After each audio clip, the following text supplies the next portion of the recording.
So here we have a story of two paths, but one family. It's a saga of choice, conflict, and consequence. A story where incredible prosperity actually becomes the very thing that drives people apart, and a family squabble spirals into a full-blown war that will absolutely shake the ancient world. But before we get to the clash of kings and the thunder of armies, the story starts with something much quieter, a fracturing. It all begins with these words, a plea, really, to hold a family together just as it's about to be torn apart from the inside out. All right, let's get into this. After leaving Egypt, Abram and his nephew Lot are just fantastically wealthy. I mean, we are talking vast herds of cattle, huge amounts of silver and gold. They're loaded. But this incredible blessing, it very quickly turns into a massive burden, straining the very land they're trying to share.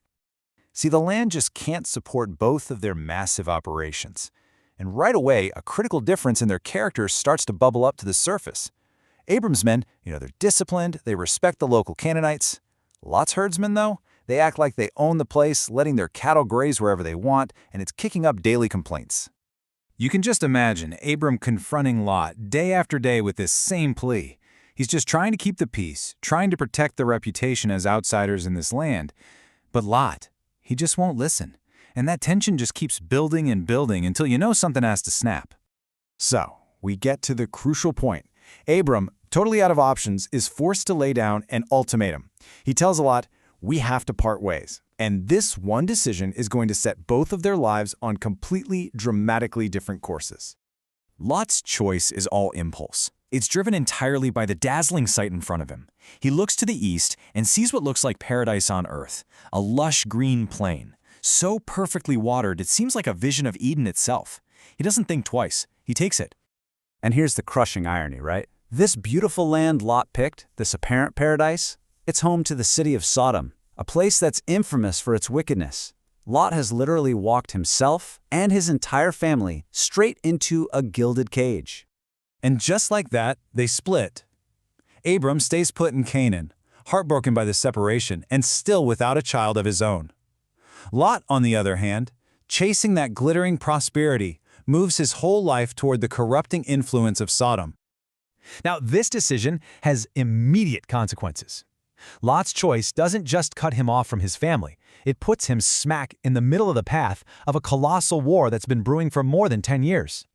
You've got four incredibly powerful kings, led by the fearsome Chedorlaomer of Elam, and they form this massive alliance. And their goal? Simple, to absolutely crush a rebellion led by the cities of the plain, which of course includes Lot's new home, Sodom. And this just brilliantly shows you the sheer scale of the force they've put together.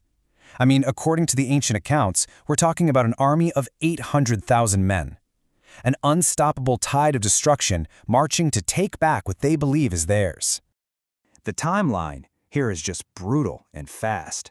After 12 years of being under their thumb, the cities of the plain rebel. And in the 14th year, the hammer falls. The allied kings just carved this path of destruction, wiping out entire peoples before they even get to Sodom. The battle that follows in the Valley of Siddim is a total disaster for the local guys. The 5 kings of the plain are completely crushed, their armies literally trapped in the valley's tar pits.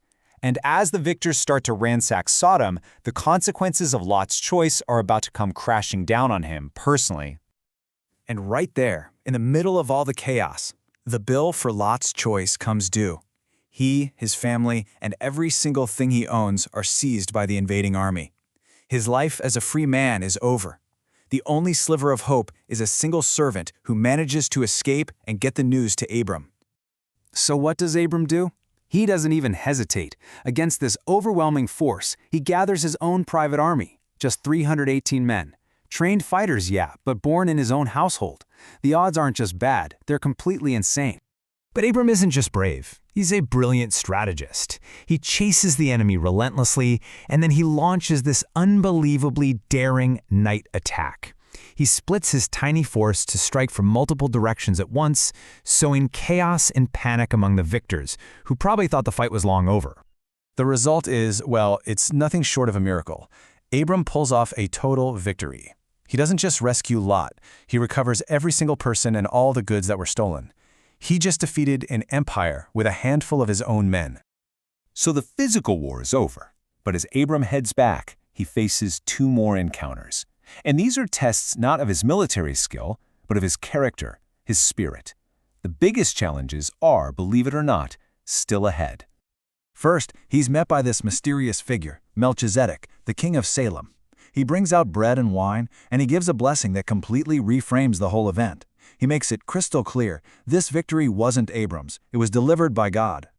Then comes the second test. The king of Sodom, who literally had to crawl out of a tar pit, comes to Abram and makes him an offer. Keep all the plundered wealth, a fortune beyond imagination. All he wants are his people back.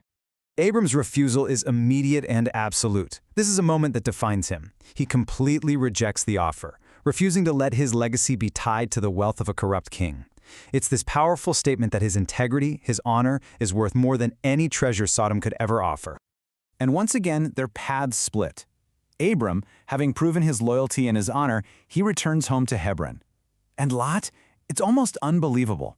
Despite being captured, despite seeing the corruption of Sodom lead to war and ruin, he takes his stuff and goes right back. He's still a captive to that beautiful illusion he chose at the very beginning. But there is one tiny flicker of hope in Lot's story. His wife has a daughter, and they name her Politheth, a name that means deliverance. It's this constant, living reminder that they were saved, not by their own choices, but by the fierce loyalty of the man they left behind. And all of this leaves us with a final thought, a question really. In a world that's all about power, wealth, and war, this story forces us to ask what true victory really looks like. Is it defined by what you can take with your own 2 hands, or by what you have the strength to walk away from?